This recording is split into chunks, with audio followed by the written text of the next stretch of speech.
The Far Cry series has fallen into a bit of a routine. Every year we kinda know what to expect from it, just in a different exotic location. But this year things are a little different, so welcome to Hope County, your latest playground to blow stuff up in. So what's new, what's changed, and how many radio towers are they gonna make me have to climb? I know what you're thinking, and no. I ain't gonna have you climbing towers all over the county for me, so don't worry. Here's my thoughts on Far Cry 5. Number 1. Gameplay. From the combat to getting around the world map, gameplay in Far Cry 5 is as fun as ever. Taking out enemy outposts usually starts with you trying to be stealthy, tagging the enemies and then sneaking in to take them out one by one.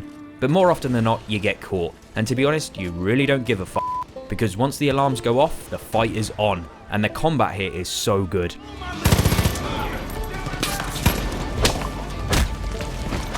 It has this way of flowing from shooting to chaining together melee attacks to throwing knives. It's a blast. But to be honest, it is more difficult than I expected it to be, especially the missions where you have to ride in a vehicle and so don't have anywhere to hide from enemy fire. You're not exactly a one-man tank here. Your health drains fast. You can't just pop a dislocated finger into place to heal up anymore. Health recharges, but slowly, and after what sometimes feels like a long wait. Your guns for hire do make things a lot easier, but I'll get to them later. I'm gonna move from point B to point A, but probably not in that order. The missions feel unique and often have surprises to them. It may be something simple like an unexpected animal attack, but it's things like this that make everything a little less predictable. Take the Prepper's Stash scavenger quests for example. These feel like little puzzles to solve, rather than just scooping up simple collectibles, with letters to read giving you clues about where to look.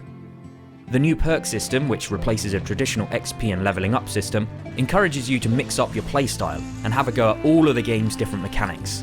Completing challenges, which can be things like kill a certain number of cultists with a certain gun, to skinning a certain number of animals, to having a particular partner get kills, again more on them later, rewards you with perk points.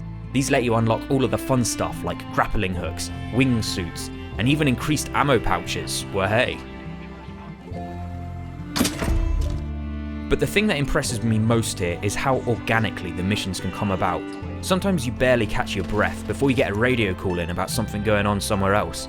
Bosses won't necessarily wait for you to come to them, but instead will send out capture teams to tranquilize you and bring you in. Doesn't matter if you're in the middle of something, once these elite hit soldiers are after you, your time is numbered. You never know what you're going to bump into next. And recreating stunts of famous stuntman Clutch Nixon, setting your car on fire, racing through water sprinklers to delay your explosion, electric guitars blazing and songs about whiskey in America. Yeah, it's pretty awesome. Must feel like an oven. Number 2. Villains. Hope County is going through dangerous times, filled with religious fanatics, a powerful new drug called Bliss, and a brainwashing evangelical cult leader called Joseph Seed. As a US Deputy Marshal, you're sent in to arrest him and take down his organisation. This setup provides you with a tense, almost horror-like introduction to this world. You feel the eyes of everyone watching you, letting you know that you're a true outsider. The atmosphere is on a knife's edge, as an all-out war could break out at any moment. Joseph is joined by 3 of his family members to rule this land, all of which provide their own fun moments and all come with their fair share of long monologues, thoughts and philosophies. They dominate any scene that they're in, and all do a great job of getting under your skin, pumping you up to finally take them down. Every mission, every hostage you save, every cult outpost you take over, and pretty much every activity you do, builds up your resistance points in whichever family member's territory you're currently in, meaning that you always feel like you're making some kind of progress. And when the resistance bar is filled, you get to take that family member down, permanently. Number 3. Heroes. You never feel alone in this journey, even if you're not playing it in co-op. Along the way you bump into a whole assortment of different guns for hire, all coming with their own set of abilities and personalities. Some are better at stealth, some are a little more noisy. You soon start to pick your favourites though, who you want to take into the toughest fights. They all have just enough backstory to make them all feel like people, or animals, rather than just special moves you deploy in the field. It's not much, but just a story about their family or about someone they've lost is just enough to make you care. Their dialogue and voice acting feels genuine. You can even recruit random civilians to join you who level up and gain a couple of abilities once they've killed enough. It's a shame that this wasn't taken further, with perhaps an option to customize your soldiers, or even more special skills to unlock. You become attached to them as you do missions together, chatting along the way.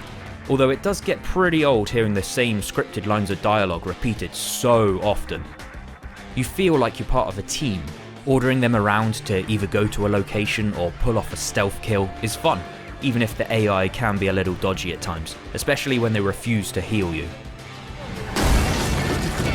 Would you look at that? 2 peas in a goddamn pod. One decision that I find interesting, and to be honest I don't really mind, is that you play as a silent protagonist that you get to create yourself. It is a little odd at times when you don't respond to direct questions asked at you, but personality-wise, I don't mind not having one. In a way, it's better than having a bland or uninteresting one. And besides, this story isn't about you, it's about everyone else. It's not your fight, you're just here to help. Far Cry 5 creates a world that feels like it has a real community living in it, with traditions and customs that are now at risk. The music is a fantastic mix of unnerving church choirs, country music and classic rock songs, setting the tone of this world perfectly. At times it's light-hearted and over the top, but it also gets disturbingly dark. It's the largest Far Cry map to date, and yet in a way feels more compact, with less empty space and more stuff to do in than ever before. So is it just another Far Cry game? Pretty much. But hey, that's not such a bad thing. Next time I'll be talking about Far Cry 5 arcade mode, so until then, thanks for watching. You look like a idiot. Now watch me. Watch how a real hero does this. Ready? I can be your hero, baby. Kiss away your dreams. I can't take. Watch this, I'll do a roll even. Your breath away.